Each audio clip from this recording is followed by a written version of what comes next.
નમસ્કાર દર્શક મિત્રો, આપ જોઈ રહ્યા છો સત્ય સમાચાર ન્યૂઝ ચેનલ. ગુજરાત પોલીસના 17 અધિકારી કર્મચારીઓને મેડલ એનાયત.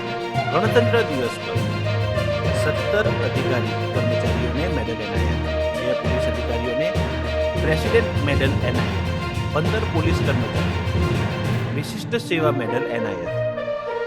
હરણી લેક હોનારતનો મુખ્ય સૂત્રધાર સકંજામાં. પરેશ શાહ આખરે પોલીસ સમક્ષ થયો હાજર. ઓડિયા પ્રોજેક્ટનો મુખ્ય સૂત્રધાર છે પરેશ શાહ. ઓસ્ટ્રેલિયાથી ખૂબ જ દુઃખદ સમાચાર. ડૂબી જવાથી 4 ભારતીયોના મોત.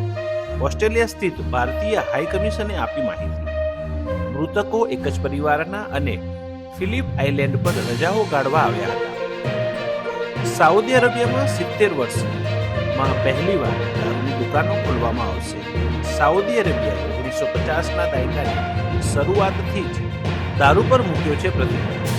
આ સ્ટોર વિશિષ્ટ રીતે બિન મુસ્લિમ રાજદારીઓની સેવા આપશે. બિહારમાં ગમે ત્યારે નવા જૂની થવાની તૈયારી. નીતિશ અને લાલુ વચ્ચે વધી રહ્યો છે અણબનાવ. નીતિશ મહાગઠબંધનમાંથી નીકળીને ભાજપ સાથે જાય તેવી પ્રબળ સંભાવના. હેલ્થ ઇન્સ્યોરન્સ ખરીદનારાઓ માટે મોટો દિવસ.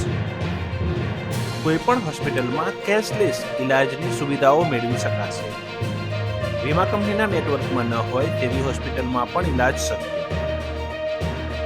14મા રાષ્ટ્રીય મતદાતા દિવસે રાજ્યપાલ આચાર્ય દેવવ્રતજીએ લોકતાંત્રિક પરંપરાઓની મર્યાદા જાળવવા અને તમામ ચૂંટણીઓમાં મતાધિકારનો ઉપયોગ કરવાના શપથ લેવડાવ્યા.